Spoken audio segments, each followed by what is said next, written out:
gracias. Buenos días con todos y todas. Antes que nada quiero agradecer la invitación que ha tenido la Universidad Central para poder participar en este evento tan importante, en este seminario internacional, y a César Carranza, obviamente organizador de este evento, que ha tenido también la gentileza de invitar. Bueno, como la mesa es relacionada con las políticas públicas o los retos y aportes de las políticas públicas para la economía popular y solidaria, economía social y solidaria, voy a permitirme trabajar un poco el planteamiento de mi presentación en algunos elementos importantes. Primero, quisiera hacer, no sé si es que ya esto lo vieron antes, de todas maneras una revisión un poco rápida, llamémoslo así, del marco regulatorio y la institucionalidad que se fue creando aquí en el Ecuador, especialmente desde la Constitución del 98 de Montecristi. Quisiera hablar algunos elementos específicos sobre el tema de inclusión económica financiera genuina, que es un tema que lo he venido trabajando, y plantear ya luego algunas conclusiones y consideraciones finales sobre el tema. Entonces, un poco la presentación tiene un ámbito un poco más institucional, ¿no es cierto?, de lo que ha pasado en el Ecuador, y luego un análisis sobre el tema de inclusión financiera y económica con relación a entidades del sector financiero de la economía popular y solidaria, que luego nos puede permitir también dirigir alguna política pública hacia este tema también de debate importante a nivel mundial, que es el tema de la inclusión financiera y el rol de la economía social y solidaria en este proceso. Entonces, simplemente plantear algunos elementos, digamos, de contexto. Dale nomás, que salga por favor por la... Entonces, digamos, aquí lo que tenemos es cómo ha ido evolucionando el marco constitucional, especialmente, digamos, desde el año 79 hasta la Constitución del 2008 que nos rige. Fundamentalmente, aquí plantear que hay un cambio estructural profundo en la Constitución del 2008 que efectivamente resalta con fuerza la economía popular y solidaria, la economía social y solidaria como un sector muy importante. Y se reconocen alrededor, digamos, de este elemento importante en la Constitución, que además marca el sistema económico como el sistema económico social y solidario, marca muchos elementos que luego tienen que detonar en un proceso institucional y regulatorio, digamos, no solamente, digamos, para la parte pública del Estado, sino en general, digamos, para toda la institucionalidad, digamos, de la economía solidaria, es decir, para todos los actores que son parte de este sector y de esta institución llamada economía popular y solidaria aquí en el Ecuador.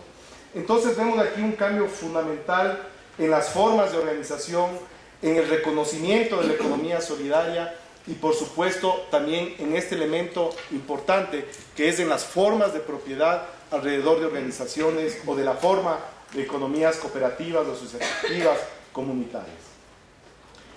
Entonces, claro, aquí vemos cambios significativos en la Constitución del 2008, en el artículo 283, se establece que estas formas de organización de economía, digamos, o de la economía en su conjunto, estará conformada por una economía pública, una economía privada, una economía mixta, pero sobre todo también por la economía popular y solidaria. Entonces, es un elemento extremadamente importante que a nivel constitucional se establezca este sector como un elemento potente para luego seguir avanzando en el marco de la propia legislación ecuatoriana y de su institucionalización. La siguiente, por favor.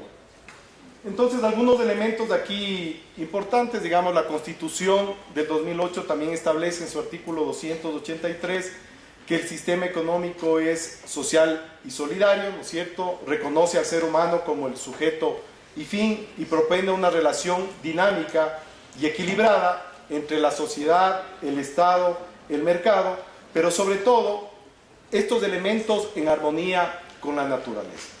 Y obviamente la consecución de esta simbiosis armónica, digamos, que se pretende a través de esta relación Estado, mercado, sociedad y ambiente, tiene que llevar o debe posibilitar esta idea del buen vivir que también fue desarrollado en el marco constitucional. Entonces, claro, el sistema económico, de acuerdo a nuestra Constitución, está integrado justamente por una economía pública, una economía privada, una economía popular y solidaria y por supuesto todas las imbricaciones que se puedan dar alrededor de estos sectores importantes económicos. Entonces, claro, lo que tenemos es un poco este resultado, ¿no? Es decir, la economía solidaria, ¿no es cierto?, o el enfoque constitucional de tener una economía social y solidaria involucra la participación activa de los tres sectores, el privado, el público, el solidario y el popular. Y las relaciones que se van dando alrededor de estas interacciones, pero sobre todo el reconocimiento de cada una de las formas que son parte de este tipo de sectores y por supuesto que el Estado y las relaciones que propendan tengan a respetarse en función de las características propias que tiene cada uno de los sectores. Y obviamente puedan buscar las sinergias apropiadas para que esto pueda obviamente funcionar hacia este bien mayor que llamábamos anteriormente, que es esta idea del buen vivir. La siguiente, por favor. Entonces, bueno, también la Constitución establece algunos elementos importantes que tienen que ver, digamos, con el sector no financiero y el sector financiero de la economía popular y solidaria. Y obviamente también establece que en el sector financiero se reconocerá y estará, digamos, presente, digamos, la economía popular y solidaria de una forma visible y presente. Y eso también es importante porque hace un reconocimiento fundamental a la forma cooperativa de ahorro y crédito y también a las otras formas como bancos, cajas comunales y formas financieras de escalas menores que se dan en el sector de la economía solidaria. Y eso es importante que se reconozca y que se vea en el marco constitucional. ¿Sí? La siguiente, por favor. Y obviamente en el sector no financiero, digamos, se reconoce también todas las formas y organizaciones de producción que se pueden dar en el sector de la economía solidaria, comunitarias, cooperativas, formas incluso empresariales o privadas mixtas, asociativas, familiares, domésticas, autónomas, etcétera, etcétera. Es decir, la idea obviamente es tratar de que todos estos sectores que antes estaban invisibilizados, y que cuando un sector está invisibilizado desde el marco constitucional, desde el marco legal, desde la política pública, es muy difícil que el Estado luego pueda tener políticas a favor de este sector o que se desarrollen elementos que permitan el fortalecimiento, el fomento del sector. Entonces, lo importante, digamos, y el paso contundente que se da con la Constitución es justamente ese reconocimiento. Y luego vamos a ver más adelante ¿por qué es importante este reconocimiento? Justamente ya con la dimensión ya más legal que digamos que desencadena, llamémoslo así, este marco regulatorio. La siguiente, por favor. Entonces, bueno, las formas de organización las tenemos aquí, asociaciones, cooperativas, tanto de ahorro y crédito como del sector no financiero, organismos de integración, que es importante, es decir, cómo se van estructurando a través de redes, uniones, federaciones, las formas de organización de la economía solidaria y las unidades económicas populares. No voy a meterme yo ahorita el debate sobre si estuvo bien o no imbricar en una sola nomenclatura esto de economía popular y solidaria. Ahí podemos tener una discusión amplia, digamos, de lo popular, de lo solidario, y podemos aquí entramparnos, digamos, en varios elementos, pero me parece que lo fundamental de ese hecho es también reconocer a estas formas de producción popular que existen en el Ecuador y que existían en el Ecuador y que lamentablemente de una forma despectiva, claro, así es como lo piensa el mainstream económico, la ortodoxia económica, habla de la informalidad. Entonces, como son informales, no son sujetos de la política pública. Como es la informalidad, no está dentro del sistema. entonces lo invisibiliza. Entonces me parece que un hecho importante de poder incorporar esta noción de lo popular también tiene que ver con recoger a una cantidad de sectores, de trabajadoras y de trabajadores que estaban invisibilizados por esta forma despectiva y una forma de quitarse también de las estadísticas económicas, de la ortodoxia económica, a grandes sectores de la población, justamente para evitar una política pública de inclusión y de tratamiento adecuado a grandes sectores de la población, y en este caso la población ecuatoriana. Entonces, bueno, ahí claro, sí genera algunas fricciones ya sobre concepciones un poco más teóricas de la economía social y solidaria, el tema de lo popular y cómo se articula, pero en ese debate no voy a entrar, simplemente dejar señalado que ese elemento de incorporarle, yo creo que fue un salto también importante sobre un tema al menos de inclusión y de visibilización importante aquí en el país de varios sectores sociales y económicos que estaban marginados. Entonces, claro, ¿qué es lo que pasa con la Constitución? La Constitución luego lo que hace es desencadenar una cantidad de elementos que tienen que estar vinculados luego ya con la política pública. Y esto viene vinculado fundamentalmente con la Ley Orgánica de Economía Popular y Solidaria y luego con el Código Monetario y Financiero, en el cual en estos dos cuerpos legales se regula, se controla, se mantiene, digamos, una perspectiva sobre el funcionamiento de las organizaciones de la economía popular y solidaria y sobre todo de las organizaciones de la economía social y solidaria. ¿Por qué es importante esto? Porque al final uno puede discutir, sin duda alguna, debilidades del marco legal. En la charla anterior oí algunos colegas que decían, digamos, existe debilidades, puede ser mejor, se puede, sin duda, todo puede ser perfectible dentro de un proceso de discusión y de debate. Pero lo fundamental es que al final de cuentas se reconoce ya en cuerpos legales específicos al sector de la economía popular y solidaria, que es diferente que sea tratado este sector en una norma, ¿no es cierto?, para el sector privado o en una norma bancaria específica para la banca y ahí insertarles, digamos, a las formas de organización de economía popular y solidaria, o en formas de regulación de empresas capitalistas privadas, incorporar en esa forma, digamos, o en esa regulación a organizaciones de economía solidaria que tienen otro tipo de funcionamiento, de relación, de entender la economía y las relaciones con el territorio. Entonces me parece que el marco legal es extremadamente importante y eso es lo que desencadena la Constitución. Procesos en los cuales el país tiene que institucionalizar legalmente y luego en formas de instituciones públicas también y de formas de funcionamiento del sector a la economía popular y solidaria en el Ecuador. Y me parece que ese es un paso extremadamente importante en América Latina y en, digamos, y en el mundo, pero en América Latina, sin duda alguna, el Ecuador, y en varios foros que yo he asistido también internacionales, hay un reconocimiento a los esfuerzos y avances que se han dado en el Ecuador sobre el campo de la economía solidaria desde la Constitución de Montecristi. Y eso me parece que es importante, con sus debilidades, sin duda, porque siempre hay elementos de debate, pero sin duda hay un avance significativo en América Latina. La siguiente, por favor. Entonces, tenemos la Ley Orgánica de Economía Popular y Solidaria. La siguiente, por favor.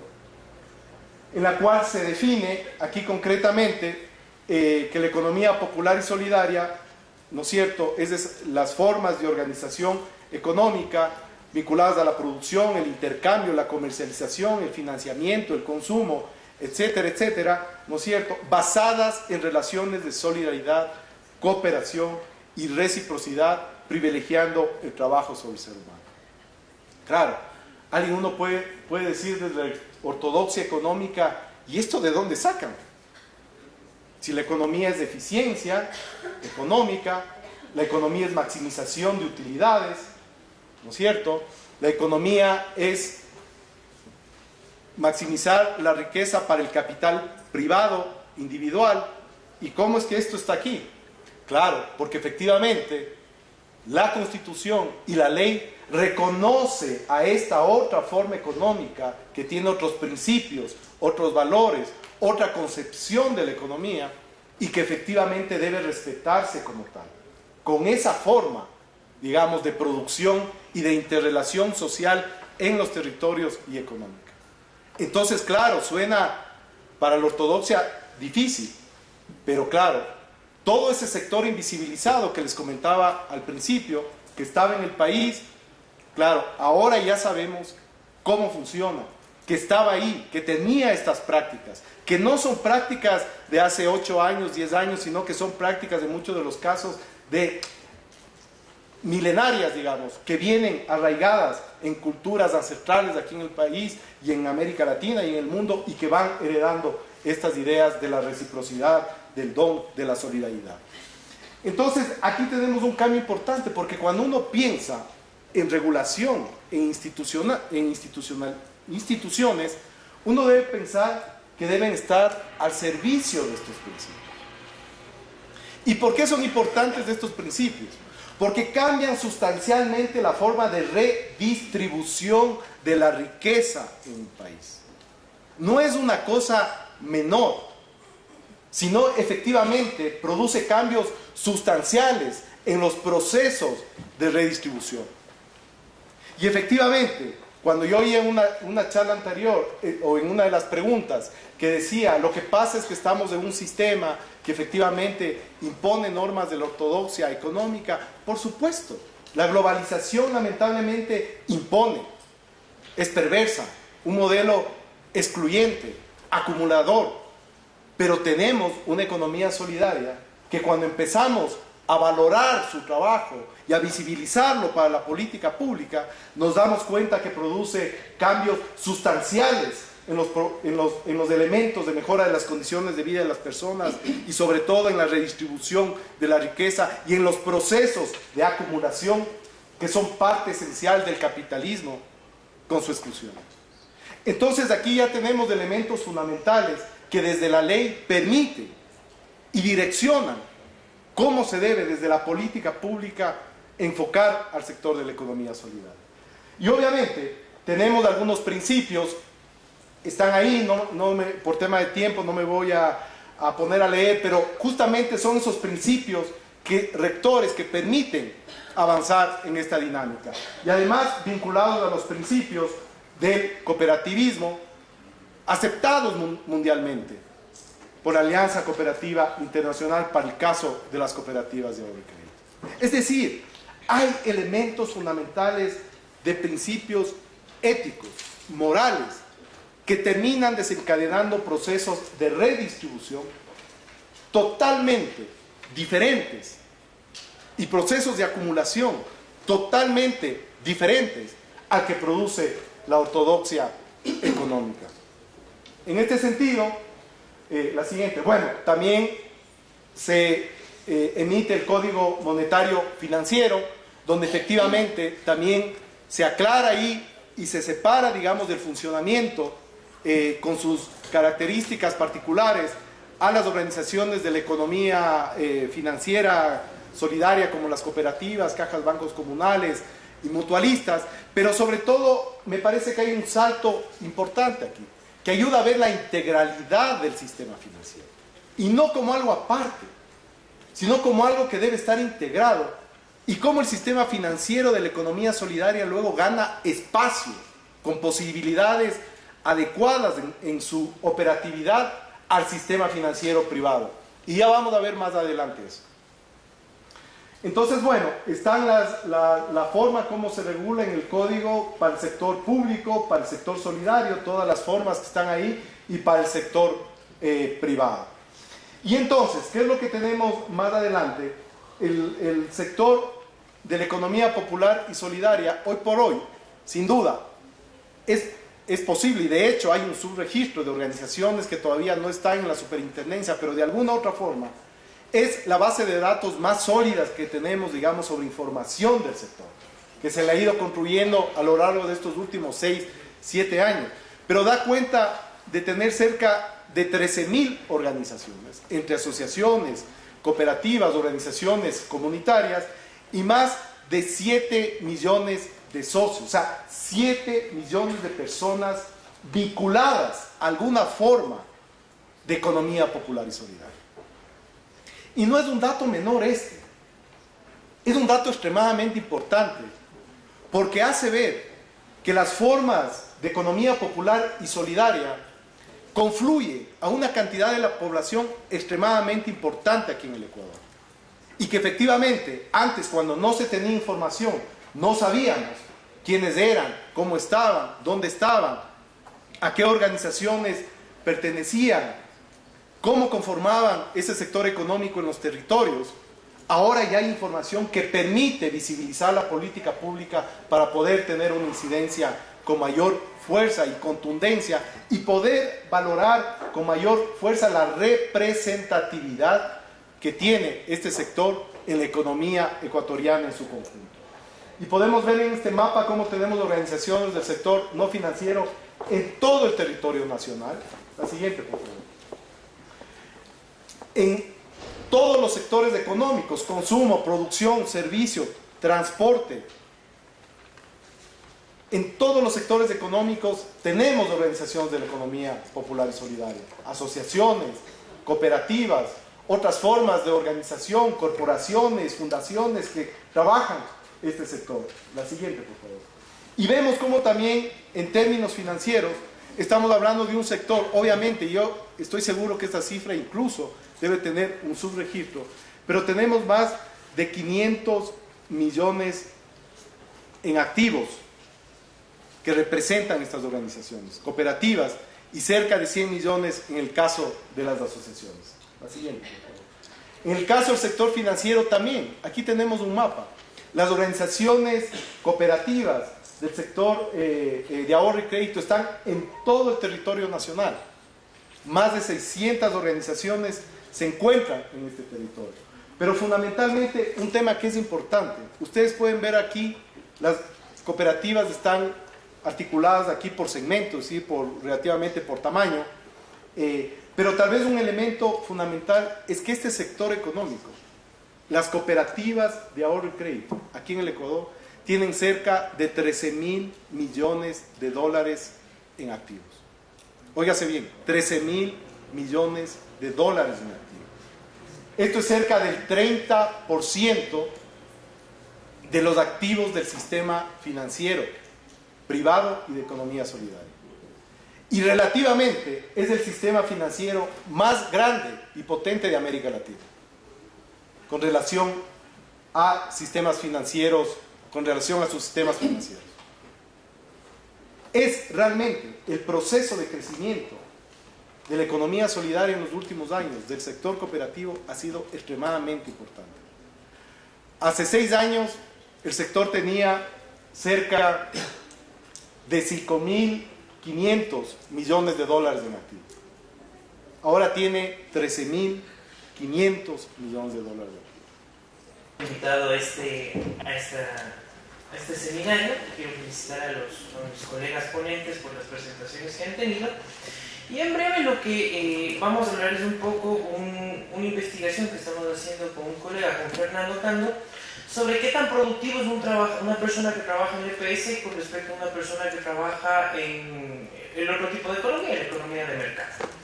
Entonces, lo que estamos analizando aquí es la productividad media del trabajo, una mirada desde los actores de la economía popular y solidaria para el Ecuador en el año 2017.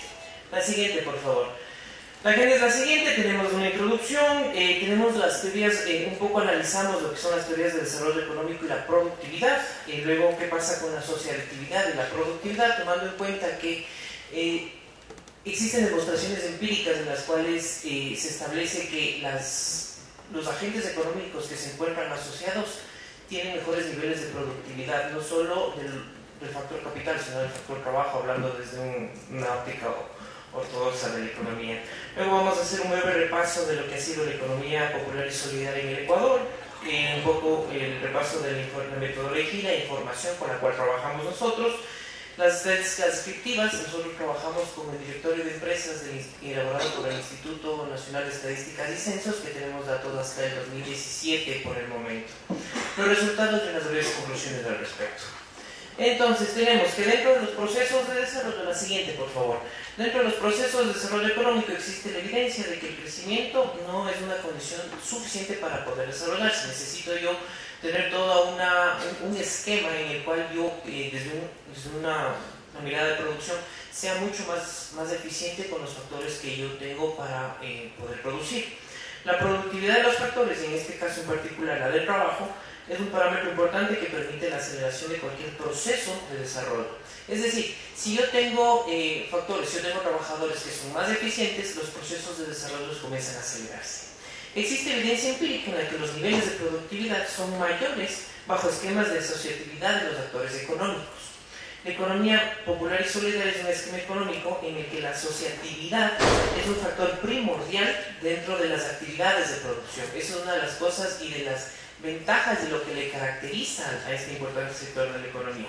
Bajo esta premisa, esta investigación busca demostrar que la productividad media del trabajo en agentes económicos asociados, como son los de la EPS, es mayor en comparación a operadores económicos que no tienen estas prácticas de asociatividad. Entonces, en el ámbito de la economía existen diferencias significativas entre los conceptos de crecimiento y desarrollo. Por su parte, el término desarrollo económico abarca aspectos más amplios entre los que consideran mejoras de la calidad de vida a través de diferentes indicadores. No solo tenemos que estar viendo el tema de crecimiento del PIB, lo más importante dentro de una economía, considero yo, es ver cuáles son los niveles de pobreza, qué pasa con el nivel de empleo. Ese tipo de cosas son estadísticas que nos revelan mucho mejor cuál es el nivel de bienestar que tiene la sociedad. ¿Sí? La literatura económica ha planteado la inquietud de conocer de por qué con una misma cantidad de insumos, ¿sí?, que incluyen capital físico y mano de obra, algunos países y sectores y empresas producen más y otros menos. De acuerdo a la teoría económica clásica, la productividad se define como el residuo de la producción que nos aplica la contribución directa de los recursos del empleo. Este residuo se le conoce comúnmente como la productividad total de los factores. Esto fue lo que la teoría de Solow-Swan en el año de 1950, en el 56. Dados los numerosos estudios de los últimos tiempos sobre el crecimiento y productividad, se presenta un resumen de las principales conclusiones conceptuales y sintetizamos las implicaciones cuantitativas al respecto. Entonces, si yo quiero tener un proceso de desarrollo mucho más rápido, necesito primero innovación, segundo educación, mejorar los niveles de educación de la población, eficiencia en los mercados, que en los mercados exista mejor información, que exista más homogeneización de los productos, ¿sí?, que exista infraestructura física, no sé si les suena hacer carreteras, puertos, aeropuertos, entre otras cosas. Y otra que es súper importante y que ya tenemos nosotros dentro en el Ecuador para la economía popular y solidaria, es una infraestructura institucional. Y esta es la que determina en sí el desarrollo y es la que ha determinado, especialmente los estudios de CEMOGLU, son los que el tema institucional es el que ha determinado que sociedades que no tienen recursos naturales lleguen a tener estados de desarrollo súper avanzados. Y Acemoglu es interesante toda la literatura que escribe Acemoglu porque él toma como ejemplo primordial los temas de los países como Suecia, Noruega, que si bien tienen algo de recursos, no tienen la totalidad de recursos que tenemos nosotros.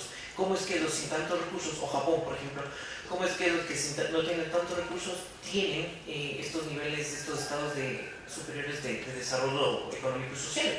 Entonces, dice, ellos tienen una institucionalidad fuerte, tienen una educación, tienen una población bien educada y tienen un sistema de infraestructura muy bueno dentro de sus naciones. ¿Sí? En este marco, para que los países del desarrollo puedan mejorar sus niveles de ingreso per cápita e intentar alcanzar hacer economías más ricas, se requiere un incremento crucial de la productividad. En este sentido, mejorar la productividad es el desafío más importante para Ecuador y el resto de países de Latinoamérica y el Caribe, como lo demuestran estudios recientes. Sigamos, por favor. La asociatividad es la figura, me voy a pasar un poco los puntos. La figura para generar asociatividad ha venido de la mano con la economía popular y solidaria. Es uno de los puntos más importantes que tiene este sector económico, que se refiere a empresas o organizaciones, perdón si no utilizo la jerga apropiada, cooperativas, sociedades de beneficio mutuo, asociaciones, fundaciones y empresas. ¿Sí? Esto establece la Organización Internacional del Trabajo. Eso me quiere decir que Si yo tengo un esquema de asociación, yo tengo acceso a un montón de cosas que solito yo no pudiese acceder. Entonces, por ejemplo, bajo la asociación, mis niveles de riesgo comienzan a reducirse, lo cual me da un acceso más rápido a créditos, ¿sí? Y con asociación yo tengo un mejor traspaso de tecnología. Puedo tener agentes económicos que tengan cierta tecnología que bajo un esquema de asociación traspasan esa tecnología y hace que otros agentes que no tienen los mismos niveles de tecnología comiencen a producir mucho más, de una manera mucho más eficiente, ¿sí? Economía popular y solidaria, tenemos que en la vigente Constitución, el artículo 283 establece que el sistema económico nacional es popular y solidario. Economía popular y solidaria es un concepto económico que rompe paradigmas ortodoxos de la teoría de la firma. Esto es súper importante. Son mecanismos de producción y las variables de maximización de los beneficios. Clase 1 de microeconomía, uno aprende que la firma lo que hace maximiza es el beneficio, lo que maximiza es el lucro. Cuando la economía popular y solidaria maximiza otro tipo de cosas que tienen mucho más énfasis en bienestar de la sociedad, maximiza empleo, maximiza distribución de esta excelente distribución de estas ganancias. Son cosas mucho más importantes que deban a procesos acelerados de desarrollo económico. Los trabajos de Corallo, Raceto, Núñez destacan que este sistema de producción compila una serie de virtudes que traspasan el ámbito económico y busca mejorar procesos de inclusión social, equidad de género y manejo ambiental.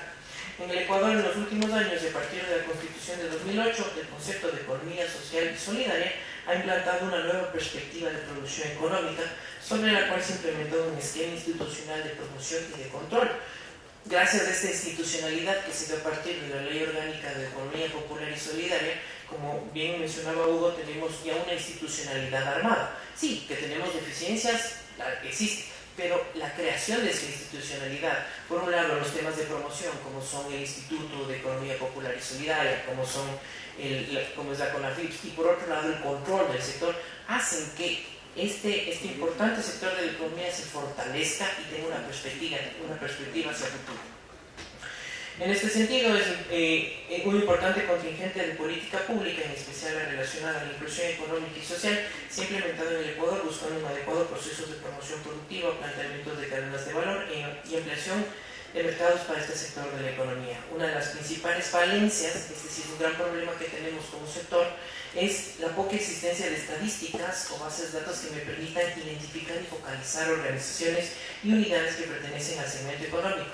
Por el momento tenemos que el directorio de empresas, ahorita el IEPS está en el levantamiento del registro único EPS, que es a partir del catastro que existía en la superintendencia, ver si estas organizaciones realmente cumplen, por ejemplo, con los principios que nos estipula la Ley de Economía Popular y Solidaria, y analizar, georreferenciar, ver qué producción tienen, pero no qué producción tienen una producción agrícola, sino, por ejemplo, producción cacaotera, yo produzco cacao crudo o produzco ya el cacao elaborado. Ese tipo de instrumentos ya lo está elaborando el Instituto de Economía Popular y Solidaria.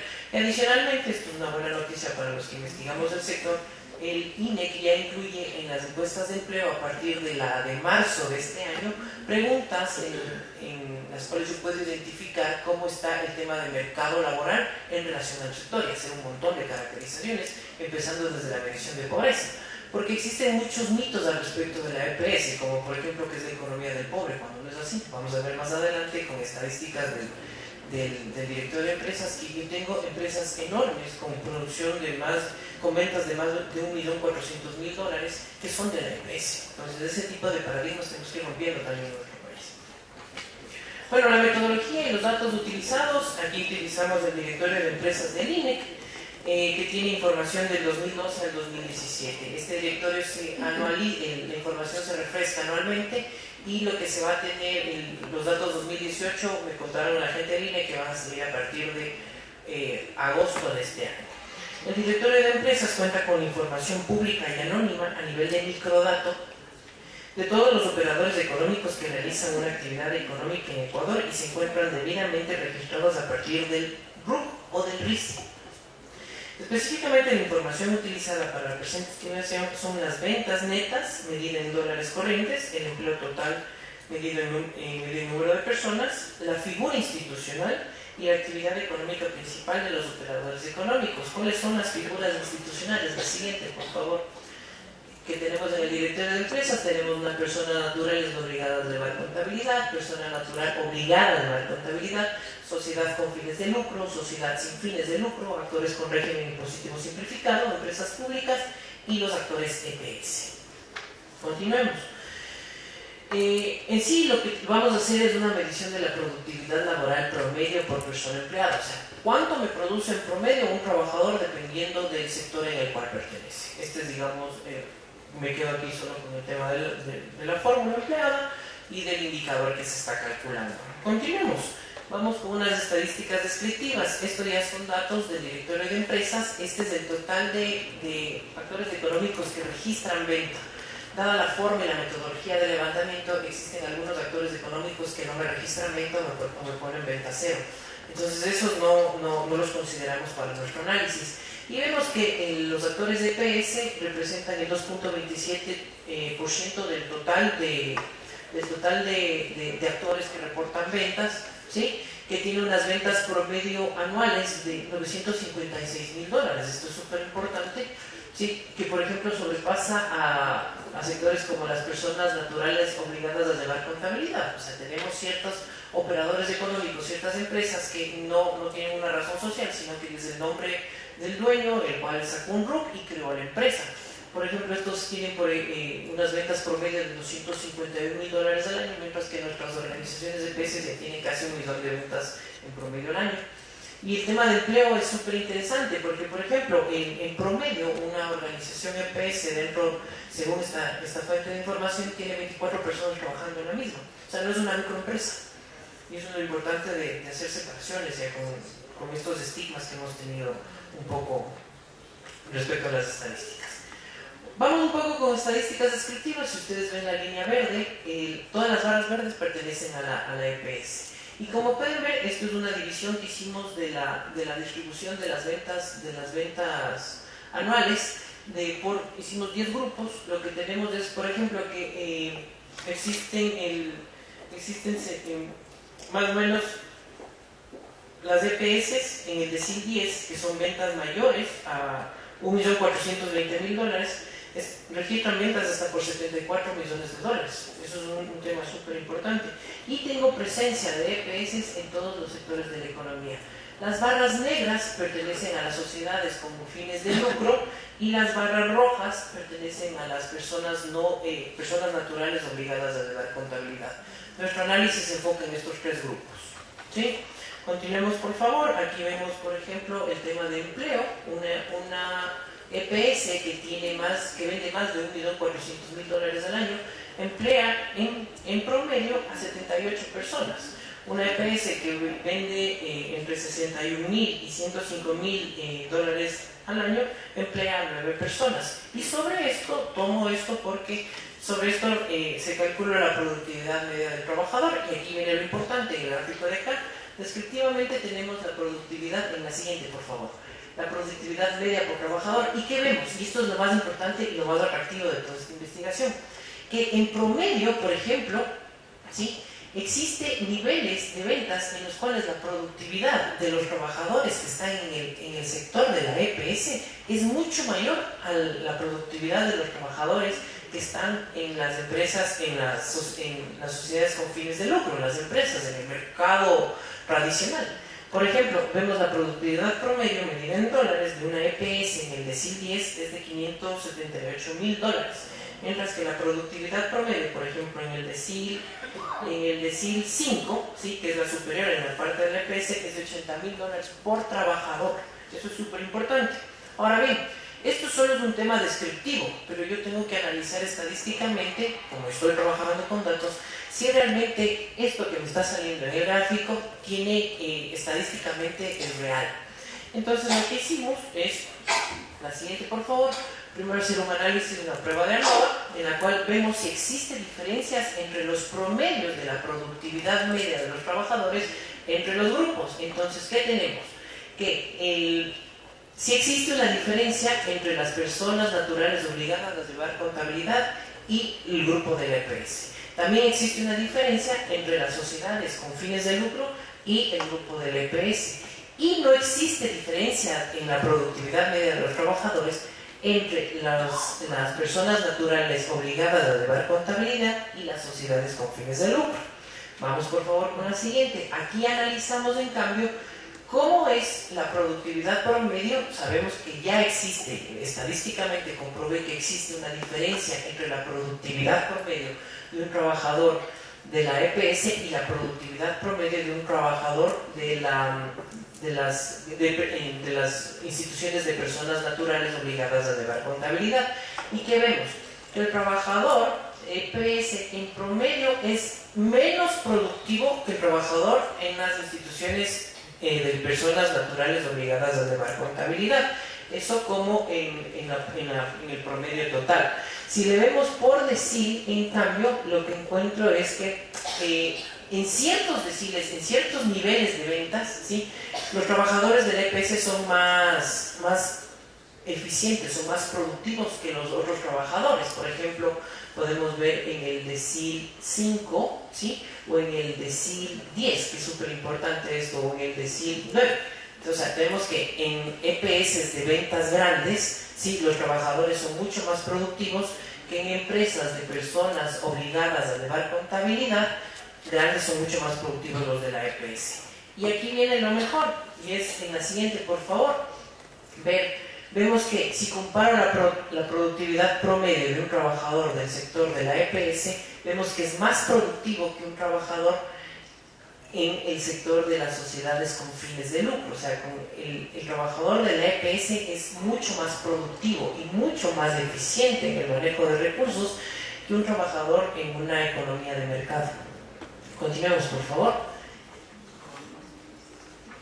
Como conclusiones, tenemos que esta investigación se demostró que la productividad media de los entes de la EPS es mayor a la reportada por organizaciones con fines de lucro, concluyendo que en el Ecuador los mencionados esquemas de asociatividad sí tienen efectos positivos y reales sobre la producción nacional. A futuro debería realizarse análisis sobre temas causales, es decir, si realmente solo por la asociatividad es que existe esta mayor productividad o existen otros efectos que hacen que los trabajadores de la EPS sean más productivos que los trabajadores del mercado. La productividad media de los agentes de EPS en comparación a las firmas con personas naturales obligadas a llevar contabilidad tiene diferencias ambiguas en diferentes puntos de la estructura de ventas, pero de manera global existe un efecto favorable para los operadores económicos obligados a llevar contabilidad.